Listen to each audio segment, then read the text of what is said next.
In 1984, the murder of a teenage girl changed Arizona forever. She was on a paper route with her mom when she disappeared. Her convicted killer tried to deceive everyone, including her parents. CBS 5's Brianna Whitney investigates the murder of this 13-year-old girl, Christy Ann Fornoff, in tonight's True Crime Arizona.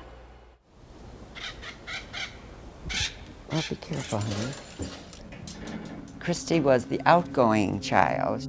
She was the one who charmed people. Just a happy little girl. Dear Ma, I would like you to be my very best mother forever, and if there's any work, I would be glad to do it. I appreciate the things that you've done for me. Love, Christy. It's very precious to me. Oh, you still have remembrance and feelings. A life of precious moments. Just sitting here, my eyes are tearing. Moments bottled up and held tight. Memories of a precious life from a precocious teen.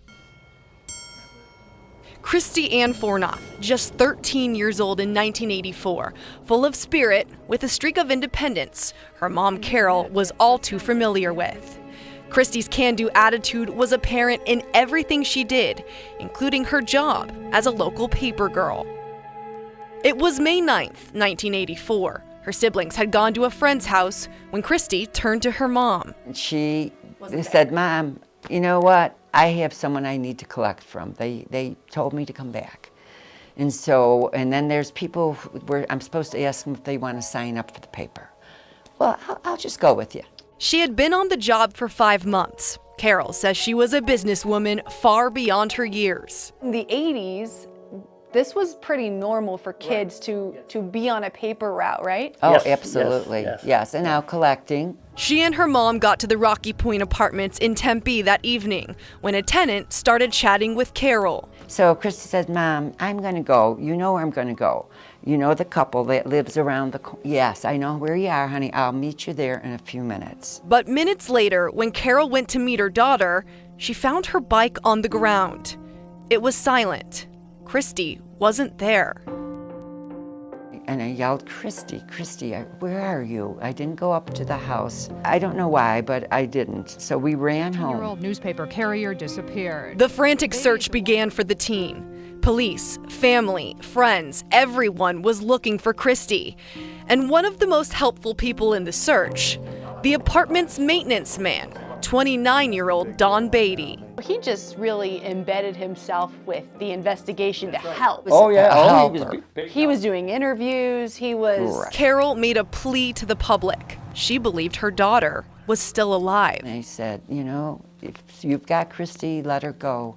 She is a forgiving child, and we would forgive you. Please let her go. So it was a matter of begging for her, which I would do anything to get her back. Days later, a police chaplain showed up at the Fornoff's door. He said, I'm so sorry to tell you, but we found her body down at the apartment complex. It was maintenance man Don Beatty who found the body. That's when he became a main character in the case and the main suspect. It was just this whole eerie feeling around the complex. By chance, we just literally went to his apartment and knocked on the door.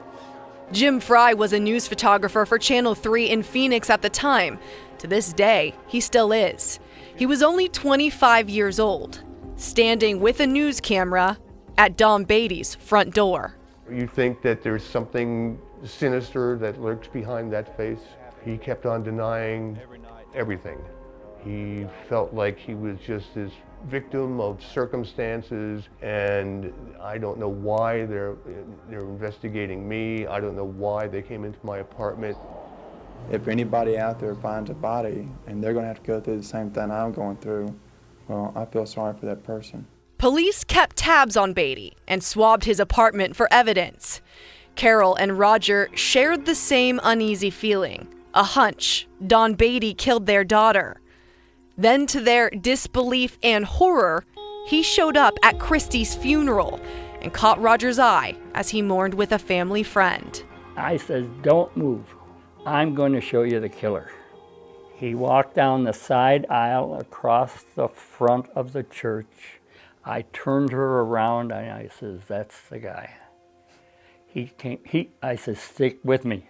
Don't let him near Carol, but stick with me." And she did, and he came up and shook my hand. Yeah, he even signed the book. You know how you sign a book. Days later, the evidence came back. Christy's DNA, blood, and vomit found in Beatty's closet. Evidence of rape on Christy's body. Oh, we're hoping and praying that she did not experience that before she was choked. To be full of peace about that, I have to just choose what I believe, that she was not aware. The road to justice for the Fornoffs didn't come easy. Trial 1 for Don Beatty ended in a hung jury.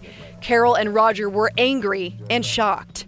But before Trial 2 could begin, Beatty slipped up and said something to the prison psychiatrist. He just was talking, and he said, "I didn't mean to kill her, but she was crying for her mother." And the guard went, "What?" What did you say? That became admissible in court. This time, not only was he found guilty, but sentenced to death. It would be decades later, but in 2011, Beatty would see his final day.